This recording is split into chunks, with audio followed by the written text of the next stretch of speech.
All right, let's talk about operations with negative fractions. It's not all that different. In fact, it's pretty much the same as dealing with negative numbers, adding, subtracting, multiplying, dividing. It's all the same dealio as before, but let's first look at adding and subtracting. So we know that we need to have a common denominator if we're going to do this, and fortunately in life we do. So if we're adding positive 2 over 7, so I'll write that one, plus negative is the same as saying subtract 5 over 7, and that will end up giving us a negative response, because if you worked on a number line, it works exactly the same as any number line.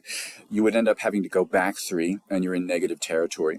So with this one, we have a common denominator again, but because we have 2/3 minus a negative number, we're actually just adding those together. So we'll add the top numbers. We have 6 over 3, which is the same as saying 2. Yes.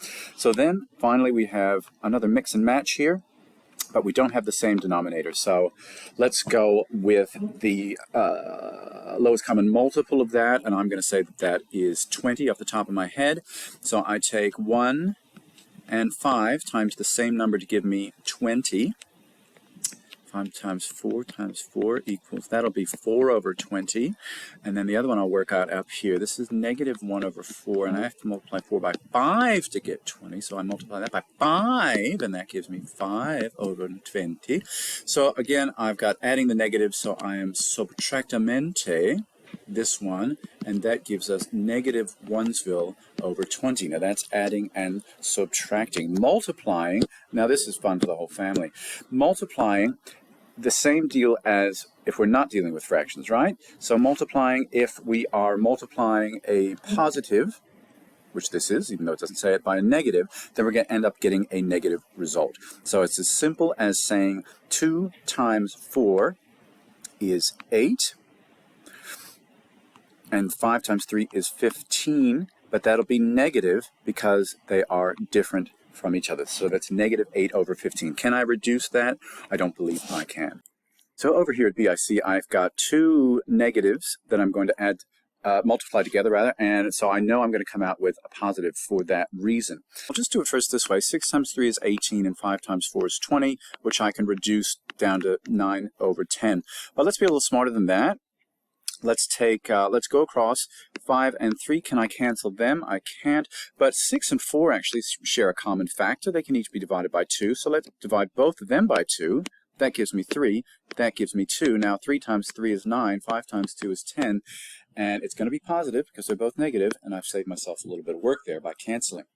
Looking at now dividing. Dividing is fun for the whole family. And dividing is essentially multiplication flipped upside down. So I've got negative 2 over 5 divided by negative 3 over 4. So I want to do the reciprocal of this and make it negative 2 over 5 times the flip side of what was up above it. Now they're both negative, so now 4 times 2 is 8. 5 times 3 is 15. Again, they're both negative, so I know that's going to be positive. Can I reduce that down any further? I cannot.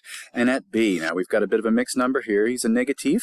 3 times 1 gives us 3, plus 1 gives us 4 over 3. I've converted this into an improper but negative. Now, I'm going to divide it. So how do I get the reciprocal? Well, 3 is actually 3 over 1. So I'm going to multiply it by 1 over 3. And that's a positive. So when we get a negative and a positive there, we're going to end up with a mix, means negative. 4 times 1 is 4, 3 times 3 is 9, and that's negative, and there's your work.